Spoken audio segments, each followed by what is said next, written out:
আহিরিটোলার এই মন্দিরটিতে বুড়ো শিবকে বেঁধে রাখা হয় শিকল দিয়ে, কিন্তু কেন জানেন? চলুন আজ জেনে নিই এই মন্দিরের ইতিহাস। এখানকার স্থানীয় বাসিন্দারা মোটা শিব বলে অভিহিত করে থাকে। আশা করি বন্ধুরা ভালো আছেন। আজকে যে ভিডিওটা আমি করতে চলেছি আপনারা বুঝতেই পারছেন ছবি দেখে, থাম্বনেল দেখে। আহিরিটোলার যে বিখ্যাত দুর্গেশ্বর শিব মন্দির অর্থাৎ মোটা শিব মন্দির, সেটা নিয়েই আজকে আমি ভিডিওটা করতে চলেছি, যেটা আপনাদের খুব ভালো লাগবে আশা করি। চমকপ্রদ একটা ইতিহাস এই মন্দিরকে ঘিরে রয়েছে, যেটা জানলে আপনাদের আশ্চর্য লাগবে। তো বন্ধুরা থাকুন আমার সাথে, উৎসাহ দিতে থাকুন। এরকম সুন্দর সুন্দর অজানা তথ্য আমি আপনাদের সামনে নিয়ে আসবো। তো শুরু করার আগে আমি বলবো, নতুন হয়ে থাকলে অবশ্যই চ্যানেলটা সাবস্ক্রিপশন করে পাশে থাকবেন, সকলের সাথে শেয়ার করে দেবেন এই সুন্দর তথ্যমূলক ভোলেনাথের ভিডিওটি। আর বলবো লাইক কমেন্ট করতে ভুলবেন না, আর কমেন্টে অবশ্যই জয় ভোলেনাথ, জয় মোটা বাবা জয় লিখতে কিন্তু একদমই ভুলবেন না। এইভাবে পাশে থাকুন, আরও সুন্দর সুন্দর ভিডিও আমি আপনাদের জন্য নিয়ে আসবো। আর অবশ্যই অল বাটনে প্রেস করে রাখবেন, তাহলে আমি ভিডিও দিলেই আপনারা তৎক্ষণাৎ পেয়ে যাবেন। এরকম সুন্দর সুন্দর ভিডিও পেতে অবশ্যই আমার পাশে থেকে আমাকে উৎসাহ দেবেন। তো আমি যখন এই মন্দিরে গেছিলাম তখন আমি জানতাম না এই মন্দিরটা এখানে আছে। আমি আহিরিটোলায় ভূতনাথ মন্দিরে বেশ কয়েকবার গেছি। হঠাৎ করেই শুনলাম এখানে একটা মন্দির আছে। একজন বলেছে ওই মন্দিরের পাশেই ভদ্রলোক।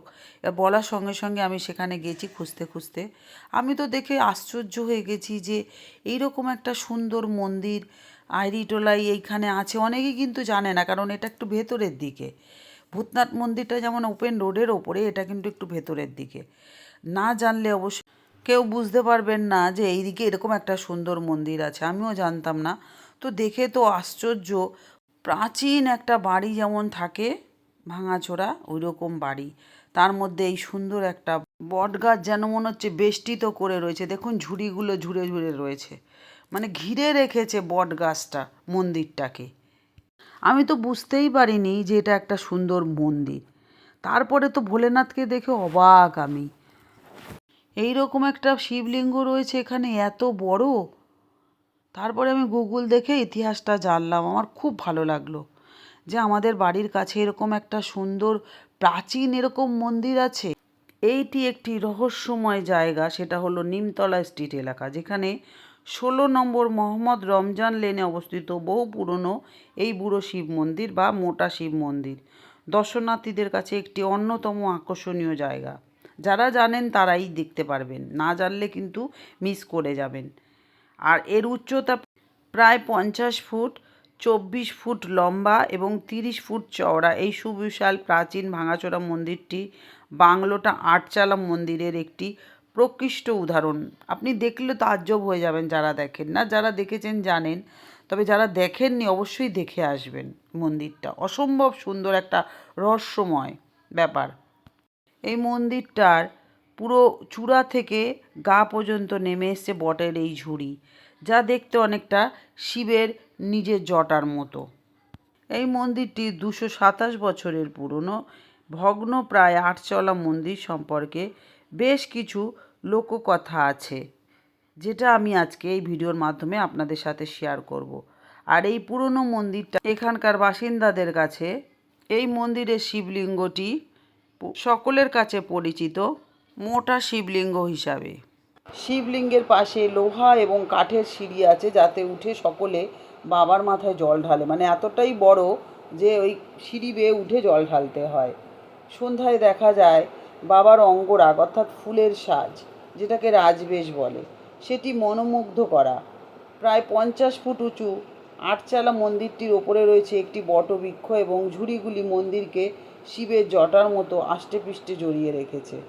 দেখুন এই যে এরকম সুন্দর একটা পুরনো পুরনো ফিল হয় ওখানে গেলে, বেশ একটা নস্টালজিক ফিলিংস বলতে পারেন। এই মন্দিরের শিবলিঙ্গের আরও একটি বৈশিষ্ট্য আছে, এটিকে শিকলে বেঁধে রাখা হয়। তার পেছনেও একটা সুন্দর ইতিহাস আছে। লোককাহিনী অনুযায়ী বহু বছর আগে তৎকালীন পুরোহিত রাতের পুজোর পর মন্দির বন্ধ করে বাড়ি চলে যান। পরদিন ফিরে দেখেন মন্দিরে সেই শিবলিঙ্গ নেই। চারিদিকে হইচই পড়ে যায়। সকলে তখন অনেক খোঁজাখুঁজির পর দেখেন গঙ্গা তীরে শিবলিঙ্গটি আছে। অনুমান করা যায় সেই সময় গঙ্গা মন্দিরের পাশ দিয়ে বইত, তখন সেই জোয়ারের জলেই শিবলিঙ্গ ভেসে নদী তীরে পৌঁছে গেছিল। তারপর সকলে শিবলিঙ্গ আবার মন্দিরে নিয়ে আসে, আর তারপর থেকে শিকলে বেঁধে রাখা শুরু হয়, যদি আবার চলে যায় এরকম। আর একটি ভিন্ন মত বলে মন্দিরের বেদি ছিল মাটির তৈরি, জোয়ারের জলে বেদির মাটি ভেঙে যাতে শিবলিঙ্গ পড়ে না যায় সেই কারণেও শিকলে বেঁধে রাখা হতো ভোলেনাথকে। তবে মন্দির যতই ভগ্ন প্রায় হোক, ভক্ত সমাগমের কিন্তু কোনো কমতি নেই। সারা বছর তো বটেই, বিশেষ তিথিগুলোতে মন্দিরে বহু মানুষ পুজো দিতে আসে সকল সময়। বিভিন্ন পার্বণ উৎসব, শিবের পুজো, এই শিবরাত্রি, এসব সময় কিন্তু ভীষণ ভিড় হয়। আর এই যে বটের ঝুড়ি দেখতে পাচ্ছেন, এই বটের ঝুড়িতে সকলে মনস্কামনা জানিয়ে ঢিল, এমনকি ধূপকাঠি, প্লাস্টিক যেগুলো থাকে সেগুলো বেঁধে দিয়ে যায় মনস্কামনার জন্য। 1716 সালের হাটখোলা জমিদার মদনমোহন দত্তের দুই পুত্র রসিকলাল দত্ত এবং জওহরলাল দত্ত এই মন্দিরটি স্থাপন করেছিলেন। বাংলার নিজস্ব আটচালা রীতিতে তৈরি এই মন্দিরের উচ্চতা প্রায় 50 ফুট। মন্দিরের অবস্থা প্রায় ভগ্নপ্রায়, আপনারা যারা দেখেছেন জানেন। চূড়ায় জন্মেছে বিশাল বট অশ্বত্থ গাছ, বিশাল ঝুড়ি নেমে আষ্টেপুষ্টে জড়িয়ে রেখেছে এই মন্দিরটি, আপনারা সেটাও দেখেছেন, যেন স্বয়ং মহাদেবের জটা ওগুলো। মন্দিরের ভিতরে রয়েছে 10 ফুট উচ্চতা বিশিষ্ট মহাদেবের এই লিঙ্গটি। শোনা যায় মন্দিরটি একাধিকবার সংস্কারের চেষ্টা হলেও নানান অজানা কারণে সংস্কার সম্ভব হয়নি, তাই এই ভগ্নপ্রাপ্ত মন্দিরেই মহাদেবের আরাধনা চলে আসছে। মন্দিরটি কলকাতার কর্পোরেশনের গ্রেড 1 হেরিটেজ সাইট বলা হয়। আপনারা যারা যাননি এই মন্দিরটা দেখতে বা যারা জানেন না, তারা এই ভিডিওটা দেখার পর অবশ্যই কিন্তু আশা করি যাবেন, খুব ভালো লাগবে। আপনারা এই ভূতনাথ মন্দিরে যারা যাবেন তারা কিভাবে যাবেন আমি সেটা বলে দিচ্ছি, আপনারা যাতে আপনাদের যেতে সুবিধা হয়। এটি উত্তর কলকাতার নিমতলা ঘাট স্ট্রিটের কাছে মদনমোহন দত্ত লেনে অবস্থিত। আপনারা যদি মেট্রো করে যান তাহলে শোভাবাজার অথবা গিরিশ পার্কের স্টেশনে নামবেন, স্টেশনের বাইরে থেকে অটো পেয়ে যাবেন, পৌঁছে দেবে একদম ভূতনাথ মন্দিরের কাছে।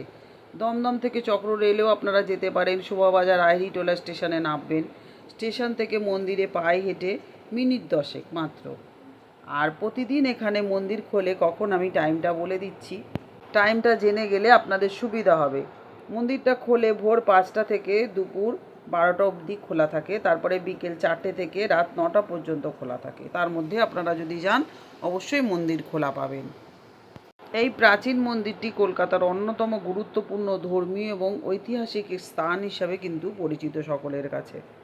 তবে আমি বলতে পারি এই মন্দিরটা কিন্তু আপনারা অনেকেই দেখেননি, আশা করি দেখলে ভালো লাগবে। আর ভিডিওটা দেখার পর অবশ্যই কিন্তু ভোলেনাথের দর্শন করবেন। আর সামনেই নীল পুজো আসছে, ভোলেনাথের পুজো, আপনারা অনেকেই জানি জল ঢালতে যাবেন ভূতনাথ মন্দিরে, তারা অবশ্যই এই মন্দিরটা দর্শন করে আসবেন, পারলে জলও ঢালবেন। আর এই সুন্দর প্রাচীন মন্দিরের গল্পটা শুনে আশা করি আপনাদের ভালো লেগেছে, আপনারা নিশ্চয়ই মুগ্ধ হয়েছেন। তো ভালো লাগলে অবশ্যই আপনার আত্মীয় পরিজন সকলের সাথে ভিডিওটা শেয়ার করে সকলকেই সুন্দর তথ্য জানার সুযোগ করে দেবেন। তাহলে বন্ধুদের বলবো আজকে আসি, আবার দেখা হবে নতুন আরেকটা ভিডিও নিয়ে। খুব ভালো থাকবেন, সুস্থ থাকবেন। এতক্ষণ আমার সাথে থাকার জন্য আপনাদেরকে অসংখ্য ধন্যবাদ। মোটা ভোলেনাথ আপনাদেরকে মঙ্গল করুক, সবাই নীল পুজো খুব ভালো করে কাটান। বন্ধুদেরকে আরেকটা ইনফরমেশন দেওয়ার আছে, সেটা হচ্ছে ওই দিন কিন্তু বরুথিনী একাদশী, যেদিনকে নীল ষষ্ঠী মানে 13 তারিখ।